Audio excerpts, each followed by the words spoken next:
when you see them on film, what do you see? I think a team that definitely hangs their hat on defense. I think that's going to be a huge thing for us. Is we got to find a way to take care of the ball. I think they lead the Big Ten in steals, turnovers forced. They're going to press. They have two really good guards. So I think that's the biggest thing. They play man-to-man defense. They play zone defense. But I think the biggest key going into this game is taking care of the ball because those are extra possessions for them and less for us. So I think that's the biggest thing. But you can take advantage of that press, right?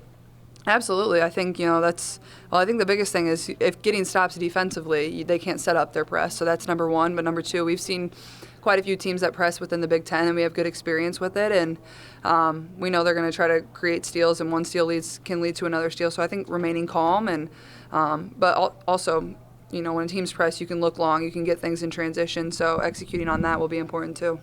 What do you see in those two guards that they have? Yeah, I think very quick. I think overall they want to drive downhill more than shoot the three, but they're definitely capable three-point shooters. So keeping them in front, I think, is the most important thing. And I think that understanding the scouting report, knowing the scouting report, and knowing, who do we need to play tight, who do we need to play for the drive, who do we need to play for the shot, who can we help off of is going to be really important. But overall, they're two very, very skilled guards that, they're going to find ways to score. That's just what good players do, but it's being able to limit those.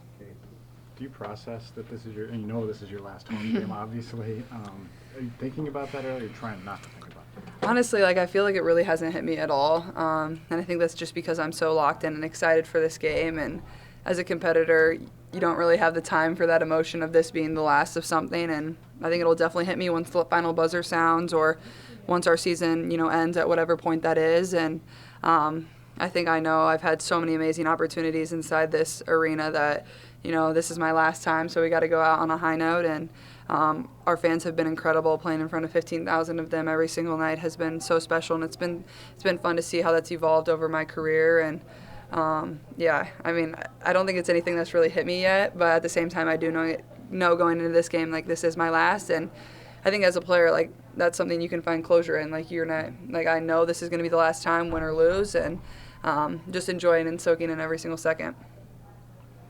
I heard a lot of comparisons out there to Ohio State when it comes to West Virginia. Mm-hmm. Are those two games against OSU probably the biggest ones that have prepared you for facing a defense like this? Yeah, I think they remind me of quite a few teams in the Big Ten, whether it's Ohio State with their press and good guard play. They remind me of Illinois a little bit with really good guard play there too. But at the same time, every team is kind of unique in what they do. They run a lot of different presses, some full court stuff, some three-quarter court stuff. So I think the biggest thing is we can find confidence in. We've seen just about everything this year. This isn't anything we've never seen before. But like I said, got to take care of the ball and got to really slow their two guards down.